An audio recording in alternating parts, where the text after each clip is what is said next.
There are interviews where I say that I could very well end up in jail, and my prophecy came true. I did.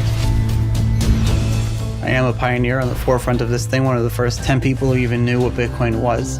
I'm a capitalist. I wanted to make money. That's what we did. We just built a company to make us money. I had this Bitcoin celebrity status. I had a party lifestyle. I've also made the mistakes, and I've seen the red flags. We're just small beats for Bitcoin. No problem. We are the reasons that Bitcoin is where it is today. And that's something that'll be my legacy. And it's something worth fighting for.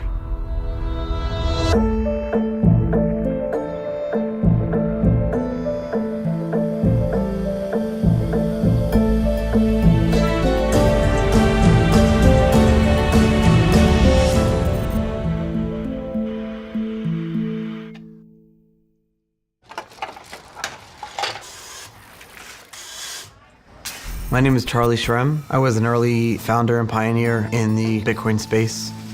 And it was a very humbling experience being a multimillionaire to washing dishes for $8 an hour and no tip. I met Charlie at a Bitcoin conference. He had a very high profile in the community. So as a prosecutor, if you can achieve one conviction that has a huge ripple effect in the community, that is the person you go after. So this is the front porch and everything. I can't leave here. I can't go past here. If I do, SWAT team will come.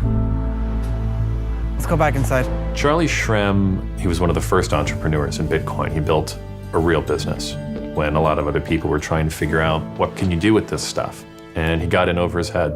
This is my beautiful ankle jewelry. BitInstant was one of the early Bitcoin companies. It was a way to get Bitcoins and dollars around the world. 30 to 35% of all Bitcoin transactions were going through our system. The ability to do that was amazing.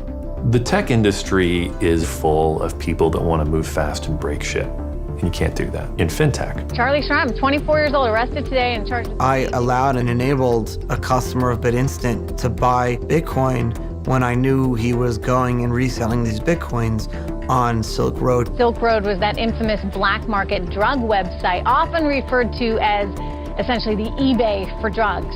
I knew it was illegal, but I don't think I cared enough at the time to stop it. In prison, you become a number. So no matter how rich or poor you are on the outside, no matter what you did on the outside, you are in khakis and you are a number. I've had a year to reflect and to take a break, and I am more into Bitcoin and blockchain technologies as I ever was. Now he's out, and he's paid his debt to society, and he's trying new things. This is my first public appearance since I've been arrested in January. Very, very tough crowd in there because they're not Bitcoiners, they're bankers. But we're excited to show them the light, to preach the gospel in there. As a software purist, I believe in open source software, and I believe that everyone should see all of the code, and that's exactly what Bitcoin is. The mechanisms surrounding Bitcoin prevent unnecessary hyperinflation and the arbitrary printing of money. So it's a true, pure market, all built on the blockchain. So blockchain technology is not just money. It's a whole new infrastructure. The blockchain is simply a chain of blocks. It's a ledger system where thousands of transactions every second get packaged into a block. But instead of having one company maintain that ledger is actually maintained across everyone's computers in real time. It's decentralized real-time accounting.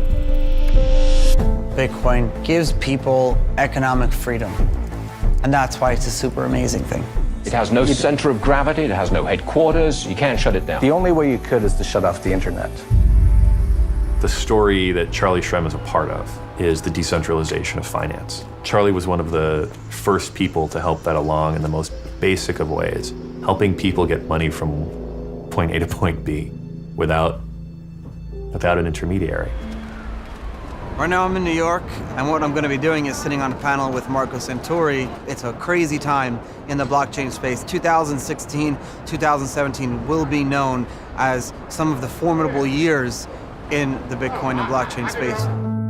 As the months go by since my release from prison, the tech community, not just the Bitcoin community, but the tech community as a whole, have really embraced me back. Thank you. Congrats, man. Thank you, I Good to have appreciate you it. back. The most supportive community in the whole world is the Bitcoin and blockchain community.